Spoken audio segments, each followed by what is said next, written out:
ரெகுலராக bread omelette sandwich வந்து ரெகுலராக பண்ணுறது. ஸோ இதுலேயே கொஞ்சம் ட்விஸ்ட் பண்ணி கொடுத்தா எப்படி இருக்கும்? சூப்பராக இருக்கும்ல? பண்ணலாமா?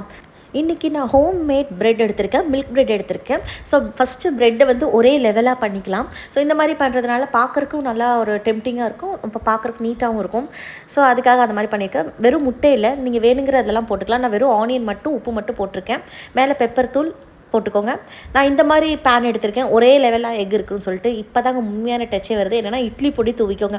ஸோ இட்லி பொடி ஆட் பண்ணுறதுனால ரொம்ப ரொம்ப சூப்பராகவே இருக்குங்க. நீங்கள் ஒரு தடவை ட்ரை பண்ணி பாருங்கள், ரொம்ப டேஸ்டியாக இருக்கும். ஸோ அப்போ ப்ரெட்டை வந்து தனியாக நீங்கள் டோஸ்ட் பண்ணி நெய் போட்டு டோஸ்ட் பண்ணி எடுத்துக்கலாம்.